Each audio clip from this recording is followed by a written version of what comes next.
بسم اللہ الرحمن الرحیم۔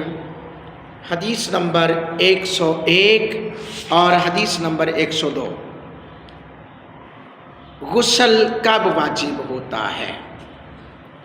غسل کب واجب ہوتا ہے؟ حدیث نمبر 101 سیدہ عائشہ صدیقہ رضی اللہ تعالی عنہا بیان کرتی ہیں، جب ختنوں سے مل جائیں یعنی شرمگاہ سے مل جائے تو غسل واجب ہو جاتا ہے، خروج ہو یا نہ ہو، نزول ہو یا انزال ہو یا نہ ہو، لیکن بغیر کسی پردے کے شرمگاہوں کے مل جانے سے غسل واجب ہو جاتا ہے۔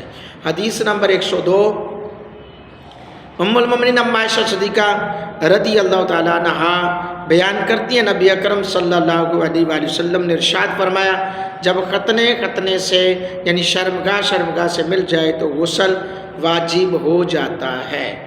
حضرات گرامی قدر، امام ترمذی رحمۃ اللہ علیہ نے ان احادیث کو صحیح احادیث قرار دیا ہے، اور دیگر نبی اکرم صلی اللہ علیہ وسلم اور آپ کے اصحاب میں سے اکثر نبی اکرم صلی اللہ علیہ وسلم کے اصحاب میں سے اکثر اس بات کے قائل ہیں۔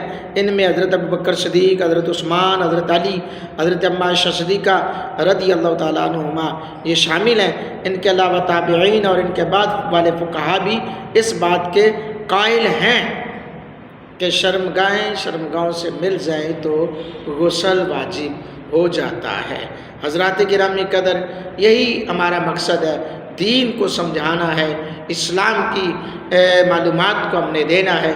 بے شک کوئی دوستوں کو اس چیز پہ ہو رہا ہو، لیکن آپ دیکھ رہے ہیں ٹک ٹاک پہ کتنی عریانی اور فحاشی پھیلائی جا رہی ہے، اور کس قسم کی بحث ہو رہی ہے، کس قسم کی گفتگو ہو رہی ہے، لیکن کم از کم یہ میں حدیث لے کر آ رہا ہوں، اور اسلام کی تعلیمات کو عام کرنے کے لیے اس طرح کی حدیث کو میں پیش کر رہا ہوں، تاکہ آپ تک یہ پہنچیں اور آپ ان سے سیکھ سکیں، اپنے بچوں کو بتائیں، اپنی آنے والی نسلوں کو بتائیں کہ بھائی ان چیزوں کی احتیاط ہے، اور ان چیزوں کے لیے آپ اس طرح سے کر سکتے ہیں۔ اللہ پاک ہم سب کو دین حنیف کی سمجھ عطا فرمائے، آمین۔